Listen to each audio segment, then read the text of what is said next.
Caro Keraland présente Caro Coco Park, votre parc de loisirs et de détente. Jardin créole, toboggan géant, activités aquatiques et terrestres vous apporteront à la fois sensations, adrénaline et décontraction.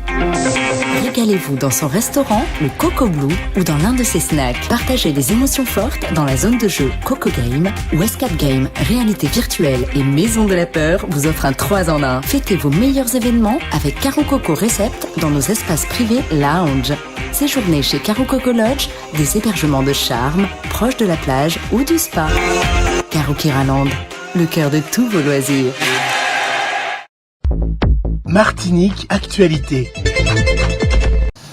La Chambre régionale des comptes, le CRC, a constaté que le budget primitif 2023 de la ville de Fort-de-France n'est pas en équilibre réel et a proposé au préfet de régler le budget en y apportant des modifications nécessaires. Bien qu'en amélioration, l'équilibre du budget 2023 ne semble pas compatible avec le redressement défini par la CRC. Un écart de 9,7 millions d'euros de la trajectoire préconisée a été constaté par les magistrats. Rappelons que vendredi soir, la sélection de football de la Martinique a battu le Salvador 1-0 au stade Pierre-Aliker dans le cadre de la Ligue des Nations de la CONCACAF. Une fois de plus, on a remarqué à quel point, hélas, le stade de Pierre-Aliker était loin d'avoir fait le plein de spectateurs. Le match retour aura lieu le 17 octobre au Salvador. Tabassage, insultes racistes et homophobes, manque de moyens, suicide et mal-être des troupes. Le journaliste Valentin Gandreau a raconté dans Flic son infiltration dans la police parisienne. Suite à la parution du livre en 2020, une information judiciaire avait fini par être ouverte. Elle porte principalement sur des accusations de violences policières dans le 19e arrondissement qui auraient été cachées à la justice par un procès-verbal d'interpellation mensonger. Le policier mis en cause, âgé de 35 ans, a été mis en examen. Il vient d'être confronté à l'auteur du livre. Rappelons que les violences sur le mineur décrites dans l'ouvrage ont donné lieu jusqu'à présent à une sanction administrative, 3 jours avec sursis d'exclusion contre Marc F. et des blâmes pour 3 autres agents. Aujourd'hui, lundi 16 octobre, l'INSEE, l'IEDOM et l'AFD donnent une conférence de presse à l'occasion de la parution de la publication des comptes économiques rapides de la Martinique en 2022.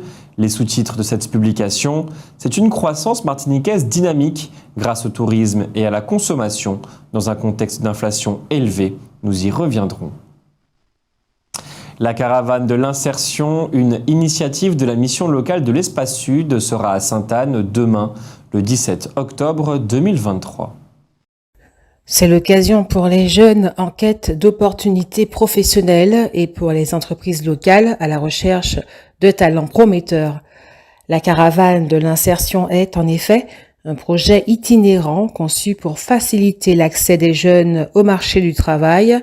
Elle rassemble des partenaires locaux, des entreprises, des établissements d'enseignement et des acteurs de l'emploi afin de créer des ponts entre les jeunes en recherche d'emploi et les opportunités professionnelles disponibles. L'étape de Sainte-Anne sera axée sur les métiers du tourisme. Notre confrère et ami Jean-Jacques Seymour est décédé vendredi, le 13 octobre. Il avait 74 ans. Journaliste passionné par son métier, il fut un de ceux qui installa solidement et durablement Radio Caraïbes International dans le paysage audiovisuel martiniquais. Nous présentons nos sincères condoléances à sa famille et à ses amis. Les anciens présidents de la République française, Nicolas Sarkozy et François Hollande, continuent de bénéficier de largesses de la part de l'État. Ces avantages incluent des locaux meublés, des rémunérations pour leurs collaborateurs, la prise en charge des frais de réception et de déplacement, des véhicules attitrés et plus encore. En 2022, le coût de ces avantages était de 196 981 € pour Nicolas Sarkozy et de 221 074 € pour François Hollande. Encadrés par un décret de 2016, ces largesses sont toujours financées par l'État, malgré le fait que ces anciens présidents ne sont plus en fonction depuis plusieurs années. Les frais de sécurité, protection humaine et moyens sécurisés de déplacement pris en charge par le ministère de l'Intérieur se sont élevés à plus d'1 million d'euros pour chaque ancien président en 2022.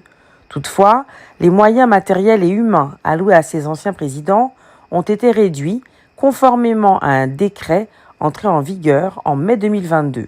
L'État a ainsi pu économiser environ 50 000 euros pour Nicolas Sarkozy et 33 000 euros pour François Hollande. Les habitants du quartier Tamaya au Lamentin sont excédés par les nuisances sonores que provoque un flot ininterrompu de véhicules. En effet, leur quartier est traversé par une déviation installée après l'effondrement de la route derrière le centre commercial La Galeria.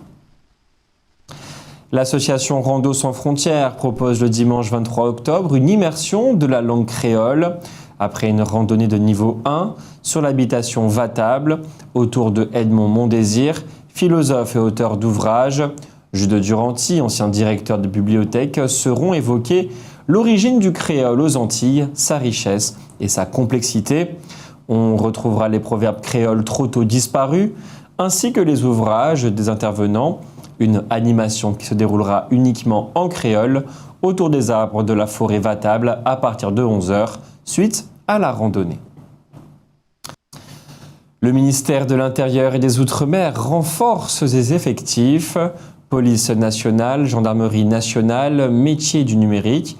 Plusieurs milliers de postes sont créés. Pour la première fois, le ministère de l'Intérieur et des Outre-mer recrute simultanément différents types de métiers et de talents. L'objectif étant de mobiliser les différentes forces pour assurer la sécurité de tous les citoyens et le succès des Jeux Olympiques et Paralympiques 2024. L'emploi, on le sait, ne se décrète pas. Les bénéficiaires du RSA se demandent où ils trouveront un emploi qui leur permettra de continuer à toucher le RSA. Notons que beaucoup des bénéficiaires de cette aide ne travaillent pas depuis très longtemps et donc n'ont pas de qualification particulière, ce qui rend encore plus difficile leur embauche.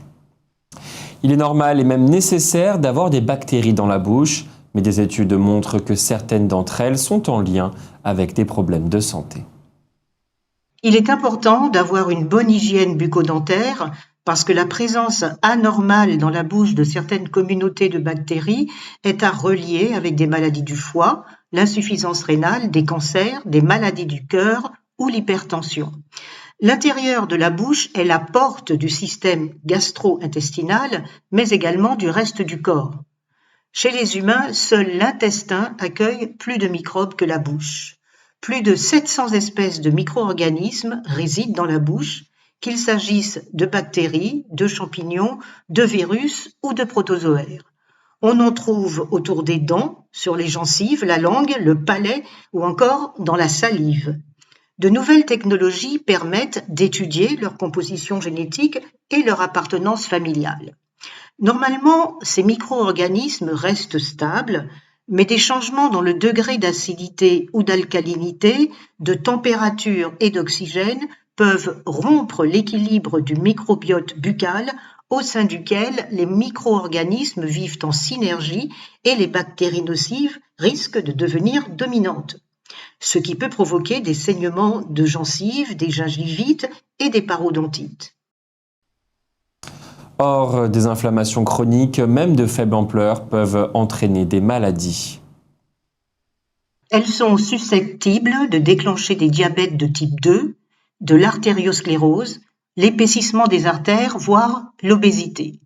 En outre, les bactéries elles-mêmes peuvent, à partir des gencives, se répandre dans tout le corps et l'intoxiquer. Il est donc essentiel d'effectuer des visites de contrôle chez le dentiste et de prévenir le développement de la plaque dentaire en se brossant les dents régulièrement et en évitant le sucre qui abîme les dents. Important aussi d'avoir une alimentation riche en antioxydants, des fruits frais et des légumes notamment, ne pas abuser des bains de bouche qui peuvent avoir un effet négatif sur l'équilibre du microbiote et stimuler la présence de bactéries nocives. Par ailleurs, un haut niveau de stress et le manque d'exercice physique peuvent détruire l'équilibre du microbiote buccal. Ce week-end, ce sont plus de 1000 bénévoles qui ont ramassé des déchets sur une vingtaine de sites. 10 tonnes de déchets ont été ramassées en 2 jours. C'était l'opération Pays Propre qui en est à sa 24e édition. Jusqu'au 25 octobre, la peintre autodidacte Jade Saint-Paul expose ses œuvres au centre culturel du Bourg du Lamentin. Intitulé Ciel miroir de l'âme, il s'agit de la première exposition de l'artiste en Martinique. Outremernews.fr, le site de l'actualité Outre-mer, 24 heures sur 24 et 7 jours sur 7. Retrouvez la chaîne Outremer News sur YouTube.